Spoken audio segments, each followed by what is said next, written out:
Assalamualaikum warahmatullahi wabarakatuh. Kami dari kelompok 4 akan mempresentasikan tentang lembaga-lembaga pendidikan mata kuliah dasar-dasar pendidikan oleh dosen pengampu Saiful Bahri SAG MPDI. Adapun anggota kelompok kami, yang pertama Nabila Eka Putri, yang kedua Muhammad Zikri Ilham Al-Khodri, yang ketiga Rika Yunita Fajariana, dan yang keempat Adila Ramadhani Putri Raisandik.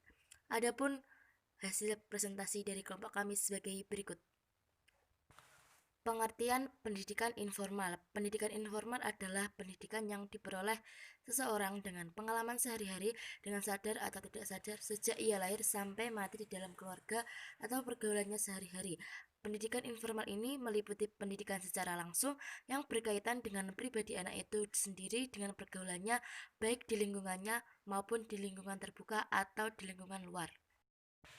Adapun fungsi pendidikan informal yang pertama membantu meningkatkan hasil belajar anak baik pendidikan formal maupun non-formal.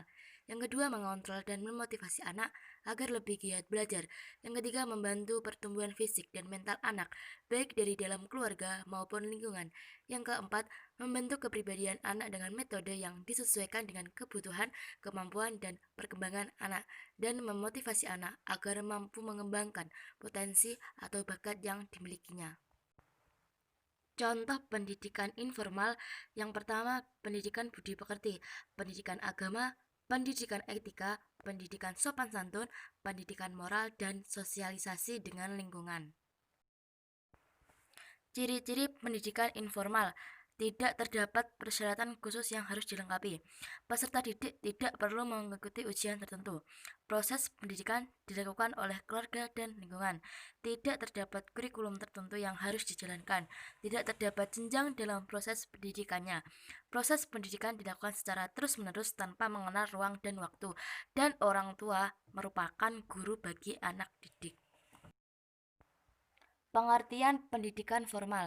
Secara umum, pendidikan formal adalah kegiatan yang sistematis, struktur, bertingkat, berjenjang, dimulai dari sekolah dasar sampai dengan perguruan tinggi dan yang setaraf dengannya termasuk ke dalamnya ialah kegiatan studi yang berorientasi akademis dan umum, program spesialis, dan latihan profesional yang dilaksanakan dalam waktu yang terus-menerus.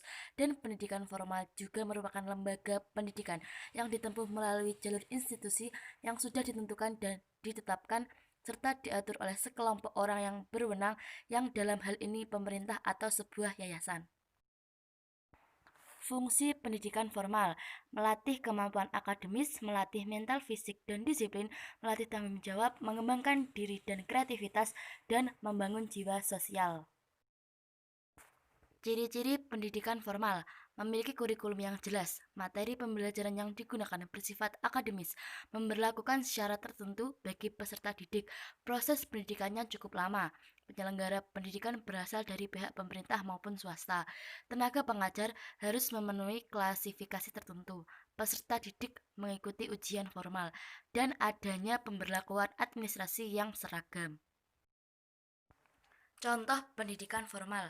Yang pertama, Taman Kanak-kanak atau TK, Raudatul Atfal atau RA, Sekolah Dasar SD, Madrasah Ibtidaiyah MI, Sekolah Menengah Pertama atau SMP, Madrasah Tsanawiyah atau MTS, SMA atau Sekolah Menengah Atas, Madrasah Aliyah atau MA, Sekolah Menengah Kejuruan atau SMK, Madrasah Aliyah Kejuruan atau MAK, dan perguruan tinggi, akademi, politeknik, sekolah tinggi, institut, universitas. Pengertian pendidikan non-formal. Pendidikan non-formal ialah jalur pendidikan yang tujuannya untuk mengganti, menambah, dan melengkapi pendidikan formal. Pendidikan ini dapat diselenggarakan oleh lembaga khusus yang ditunjuk oleh pemerintah dengan berpedoman pada standar nasional pendidikan. Dan karena berpedoman pada standar nasional pendidikan, maka hasil dari pendidikan non-formal tersebut dapat dihargai setara dengan pendidikan formal. Fungsi pendidikan nonformal yaitu mengisi waktu luang, mengembangkan potensi peserta didik dengan penekanan pada penguasaan pengetahuan dan keterampilan fungsional, pengembangan sikap dan kepribadian profesional, menjamin integrasi kehidupan sosial, berpartisipasi secara maksimal dalam kehidupan sosial dan bermasyarakat. Ciri-ciri pendidikan nonformal.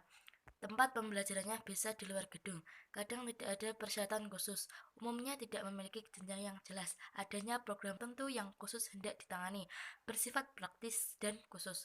Pendidikannya berlangsung singkat. Terkadang ada ujian. Dapat dilakukan oleh pemerintah atau swasta.